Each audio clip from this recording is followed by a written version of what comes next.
Pray not for easy lives. Pray to be a stronger man. Hey, how's it going? Thanks for joining me for another episode of Bitcoin and Coffee. I'll be your host, Eugene Forrest. So, what are we looking at today with these crazy cryptocurrency markets?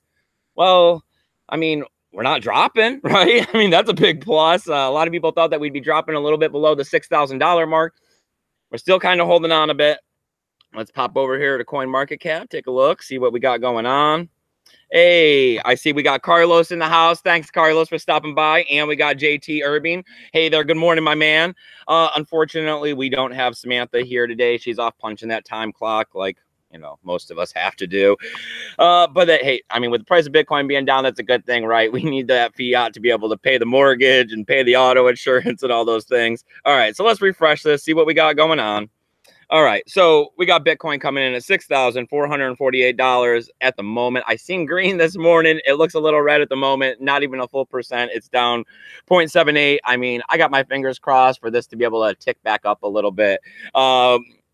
We still got Ethereum hurting. I mean, they're under $500, coming in at $478. They're down 0.11%. Looks like Ripple has a little bit of green still. That's awesome. 53 cents, 53.8 cents. That's up 0.13. We got Bitcoin Cash coming in at $852. I mean, that's 0.52 in the green.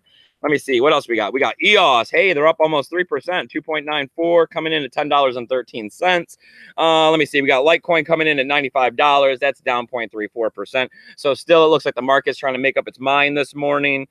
Let me see. We got Stellar Lumas coming in at 22.9 cents. And that's up 2.9%. That's not too bad either. And Cardano coming in at 16.2 cents. That's up 4%. Picking it back up, but still, I mean, we had seen such a correction, right? Or drop down or whatever you want to call it. All right, let's pop down here to Steam and the Steam back dollar, see what we're looking at. Steam coming in at $1.69. Ouch. That's down 1.2%. And let me see, Steam back dollar, refresh it because I'm seeing green. $1.35. That's up 1.8%. I mean, nowhere near what I'd like it to be, right? All right, so what do we got going on here in the cryptocurrency markets? Well,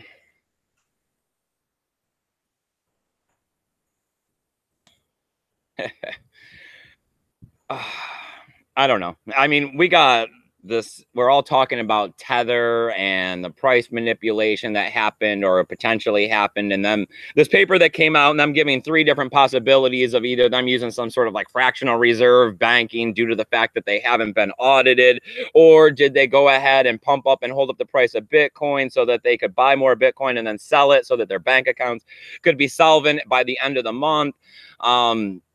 Or did they like pump up the price of Bitcoin or altcoins? I mean, there's kind of all over the place with this. You know, personally, this is a lot more. I mean, we knew that there was a problem going on with Tether. I mean, if you didn't think there was a problem going on with Tether, I mean, you were new to the space. You didn't do enough research. You were like turning a blind eye to the situation. Right. I mean, we knew since the pump up that there was a problem. We kept saying that there wasn't an audit. It kept coming out in the news, you know, all the different things that were happening. You know, and now we have more stable coins coming out, right? And then hopefully what's going to happen is that people get over into these other stable coins. Hopefully they will be able to audit. Hopefully we won't continue to see a situation like this. But I mean, did they do bad? I mean, did they do bad to the cryptocurrency community? I mean, yeah, kind of, right? I mean, they pumped the price up and they held it up there, and that got a lot of new people in here. And I mean, it wasn't the right kind of people. It wasn't the right investors. It's what, you know, they keep calling the 80%ers and the dumb money and the people that got in here and didn't know what they were doing and got ripped off and threw money at everything under the sun, because it was hard not to make money at that point. It was like throw money into anything under the 200s, because I mean, the escalation of the price every single day was 20, 30, 40%. And I mean, yeah, it was hard not to get in on it. I mean, that's why, you know, a lot of us held true to our principles and we didn't make a ton of money during the period. You know, I don't know. And now people are upset about it. And they're saying, oh, is, you know, cryptocurrency worth it? You know, this is the second time around. They did it with Mt. Gox, and now here we are doing it again. Well, I mean,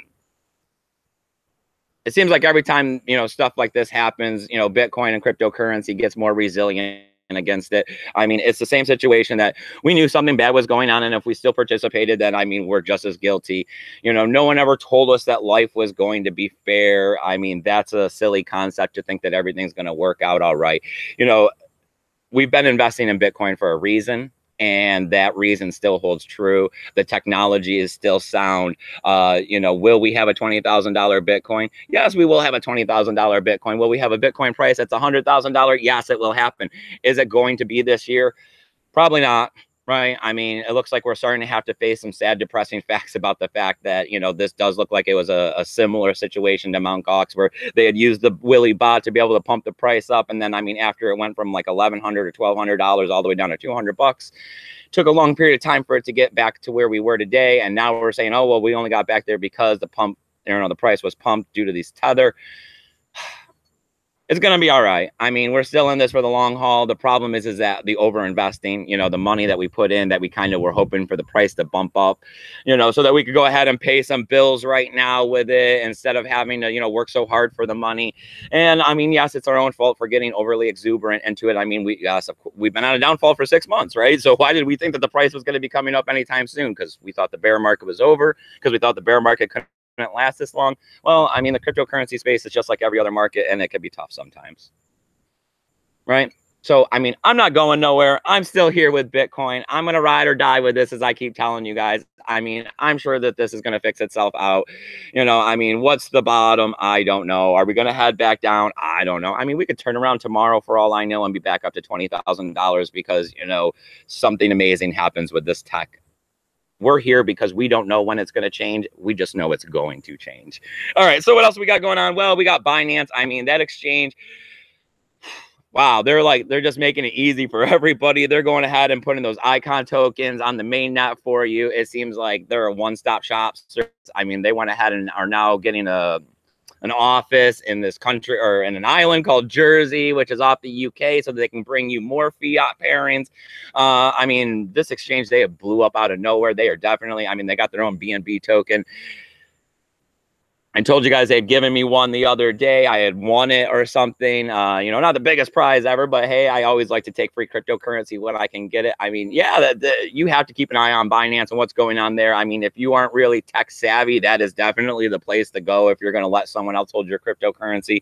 You know, especially if you're holding under $500, right? And you're really not too sure about the hardware wallet, or, you know, you're also in one of those third world countries where, you know, doesn't flow like it does here in the US, and $100 for a hardware wallet is kind of a lot of money.